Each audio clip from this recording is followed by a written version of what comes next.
네, 안녕하세요. 나는 100만원으로 크루즈 여행 간다 저자 권마담입니다. 오늘은 크루즈 단점에 대해서 이야기를 해볼까 합니다. 물론 가성비가 높고 최고의 여행인 크루즈이지만 여러분들이 알아두면 편할 단점이라고 꼽을 수 있는 것들에 대해서 낱낱이 파헤쳐 보도록 하겠습니다. 첫 번째, 우리가 크루즈로 출발을 할 때 일정과 그 노선을 보고 예약을 합니다. 그럼 보통 지중해든 우리가 아는 알래스카든 아시아 크루즈든 모항지라는 곳이 있습니다. 출발 지역을 말하는데요. 현재까지는 우리나라에서 출발하는 크루즈가 없습니다. 그래서 모항지라고 불리는 나라를 선택을 할 때 우리가 항상 그 모항지까지는 비행기를 타고 건너가야 됩니다. 간혹 한국에서 출발하는 크루즈 봤어요 하시는 분들이 계신데요. 그거는 모항지의 개념이 아니라 여행 업체에서 크루즈를 전세선으로 빌려와서 전세로 사용을 하는 거라 간혹 가다가 한국에 출발하는 크루즈가 있는 것이지, 실제로 크루즈 선사들이 운항을 하는 모항지, 출발지는 정식으로는 한국에 없습니다.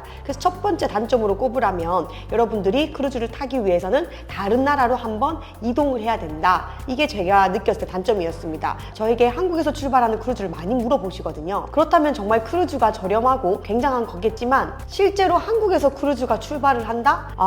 80% 90% 이상이 한국 사람이라고 생각을 하면 제가 생각했을 때 그 해외여행이라는 외국인들이 가득하고 뭔가 이국적이고 이런 느낌은 좀 덜하지 않나 이런 생각이 들지만 또 편안함을 주기 때문에 저는 한국이 모항지가 될 그날을 반드시 올 거라고 생각합니다. 이 단점 때문에 여러분들이 크루즈를 타러 다른 나라에 가야 되기 때문에 실제로 크루즈는 오후에 늦게 출발을 하는 경우가 많아요. 그러면은 한 2시간 전에는 체크인을 하러 여객 터미널에 도착을 하셔야 됩니다. 그렇다면 한국에서 비행기를 타고 싱가포르 공항에서 크루즈가 정박해 있는 싱가포르 크루즈 터미널까지 또 가셔야 되잖아요. 이 이동 시간이 있기 때문에 실제로 여러분들이 크루즈 여행이 2시간 전이 체크인 마감이다 라고 하더라도 이 이동 시간과 공항에 도착해서 짐 찾고 이런 시간을 조금 여유 있게 배분을 하셔야 됩니다. 얼마 전에 저희 일행도 일본 크루즈를 탑승을 하시는데요. 이 코스가 너무 좋았어요. 일본에서 대만을 갔다가 오키나와 갔다가 일본 요코하마로 오는 코스라 정말 인기 있는 코스였는데 이 점을 간과하셔가지고 너무 타이트하게 비행기표를 끊으신 거예요. 그래서 오후 출발이다 보면은 근거리면은 그나마 그래도 한국에서 새벽이나 오전에 출발을 해서 당일 코스로 바로 크루즈까지 탑승을 가능하지만 대부분 지중해나 미국 알래스카라면 저희 한국 분들 같은 경우에는 모항지가 유럽이거나 미국이기 때문에 분명히 전날 출발을 해서 도착을 한 다음에 하루 정도는 숙박을 하고 크루즈에 탑승을 해야 된다는 그런 번거로움이 있습니다. 그래서 여러분들이 이거 계획을 하실 때 이 시간을 꼭 두고 제대로 계획을 하셔야 크루즈를 놓치지 않는다. 꼭 주의하시기 바랍니다.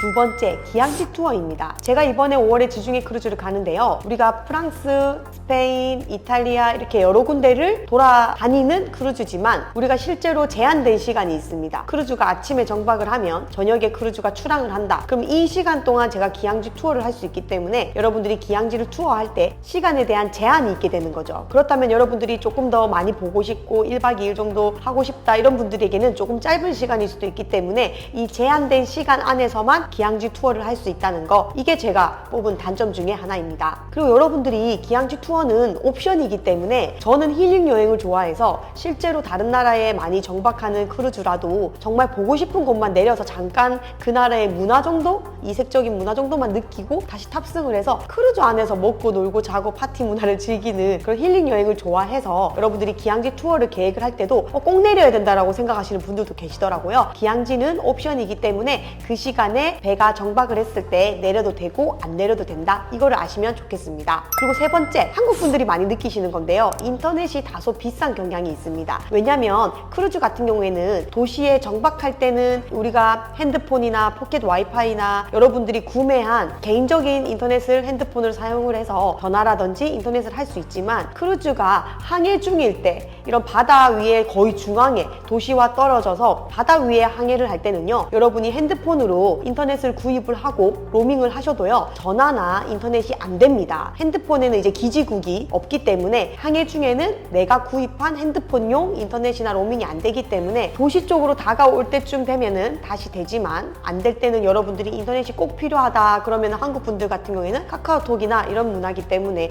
인터넷을 구입을 하는 경우가 많습니다. 그것도 조금 여행의 맛을 즐기기 위해서 기항지 도착할 때까지 하루 하루 이틀 정도는 안 써도 돼 이런 분들도 많이 봤습니다. 저같이 일하면서 크루즈를 탑승을 하고 라이브 방송도 해야 되고 유튜브까지 하는 사람에게는 인터넷이 필수이기 때문에 꼭 구입을 합니다. 다소 비싼 경향이 있지만 이게 항해 중일 때는 옵션이 없다는 거죠. 로밍을 해와도 안 되는 이런 인터넷에 대한 불편한 점이 있기 때문에 여러분들이 인터넷을 선사마다 정해진 가격, 용량별, 기간별, 패키지 이렇게 다양하게 가격이 준비되어 있으니까 여러분 필요에 맞게끔 인터넷을 이용을 해서 사용을 하시면 됩니다. 그리고 네 번째는 날씨입니다. 제가 크루즈 같은 경우에는 보통 로망이라고 하면 크루즈 선상에서 수영을 하면서 이렇게 다른 나라를 바라보는 그 선상에서의 즐거움이 있거든요. 근데 날씨를 잘못 선택을 해서 그날 비가 오거나 좀 춥다 그러면은 선상 위에 올라가서 뭘 할 수가 없는 거죠. 그래서 제가 3년 전에 찍은 영상을 보면 바람을 막 날리면서 여러분들한테 야외를 보여드리려고 막 찍은 영상들이 있거든요. 그 정도로 춥게 되면은 야외에서 즐기는 그 기쁨을 만끽을 할 수가 없습니다. 그래서 날씨가 조금 고려돼야 되는 부분인데 하지만 대부분 저 같은 경우에는 4, 5월에는 지중해,